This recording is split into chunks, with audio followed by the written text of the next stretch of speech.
کچھ احادیث بیان کی جاتی ہیں، میں ان کی حیثیت آپ کے سامنے عرض کرتا ہوں۔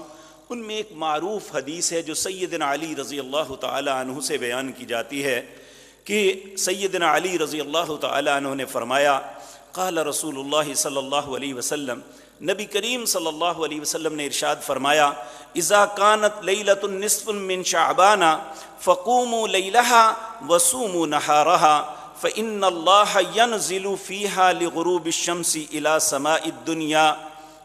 حضرت علی فرماتے ہیں کہ نبی کریم صلی اللہ علیہ وسلم نے فرمایا، جب نصف شعبان کی رات آئے اس کے رات کو قیام کرو، دن کو روزہ رکھو۔ یہ رات وہ ہے جب اللہ غروب شمس کے بعد آسمان دنیا پہ آتا ہے اور کہتا ہے، الا من مستغفر لی فاغفر لہ، الا مسترزق فارزقہ، الا مبتلا فاعافیہ، الا کذا کذا حتی یطلع الفجر۔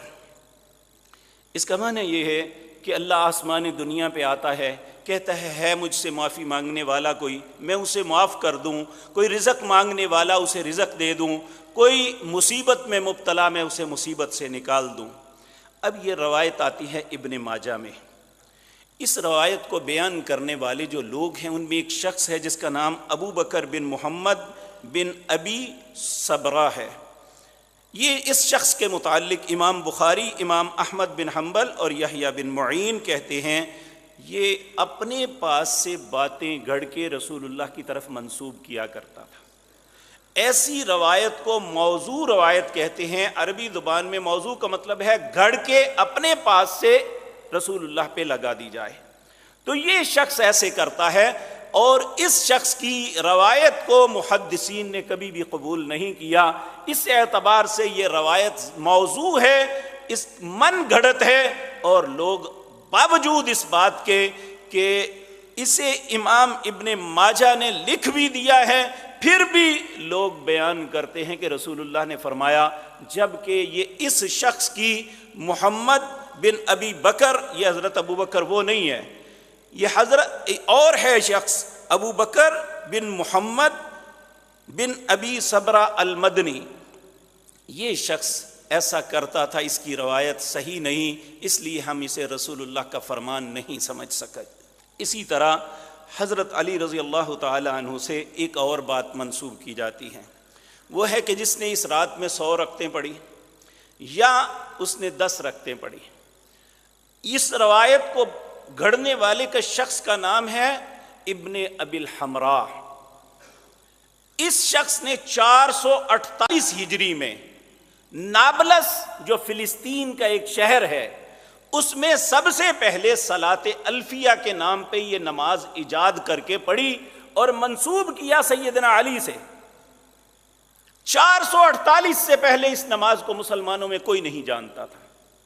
اس کا طریقہ کار یہ ہے کہ اگر سورۃ فاتحہ کے بعد 10 مرتبہ 100 رکعتیں پڑھنی ہے تو 10 مرتبہ قل ھو اللہ، اگر 10 رکعتیں پڑھنی ہے تو سورۃ فاتحہ کے بعد ہر رکعت میں 100 دفعہ قل ھو اللہ پڑھنی ہے، اور اسے صلاۃ الفیہ کہتے ہیں۔ اور اس میں کہا گیا کہ جو شخص یہ نماز پڑھے گا اس کی زندگی کی ہر حاجت پوری ہو جائے گی، آخرت کی ساری باتیں اس کے لیے آسان ہو جائیں گی۔ اور اس کو بیان کیا جاتا ہے سیدنا علی کی طرف، جبکہ یہ سب سے پہلے جس شخص نے پڑھی تھی اس کا نام تھا ابن ابی الحمراء، اور یہ نابلس کا رہنے والا تھا۔ اس کے بعد اس نے بیت المقدس میں یہ خباثت شروع کی، اور پھر لوگوں کے اندر یہ معروف ہو گئی۔ آج بھی لوگ اس رات کو صلاۃ الفیہ کے نام پہ ادا کرتے ہیں۔ اسی طرح ایک حدیث سیدہ عائشہ صدیقہ رضی اللہ تعالی عنہا سے بیان کی جاتی ہے کہ آپ نے فرمایا، ایک رات نبی کریم میرے گھر تھے تو اٹھے اور نکلے، فخرجت فاذا ہوا بالبقیع، آپ بقیع کی طرف چلے گئے، اللہ اکبر۔ اور یہ ایک ان کی بات آپس میں ہوئی، نبی کریم نے انہیں دیکھ لیا اور پھر کہا، عائشہ کیا تو میرے متعلق یہ سوچا تھا کہ میں تیرے ساتھ خیانت کروں گا؟ نعوذ باللہ من ذالک۔ تو پھر کہا، تم جانتی ہو کہ آج کون سی رات ہے؟ کہا، اس دن یہ نصف شعبان کی رات ہے۔ تو کہا اس رات اللہ بنو کلب کی بکریوں کے بالوں کے برابر لوگوں کے گناہ معاف کر دیتے ہیں۔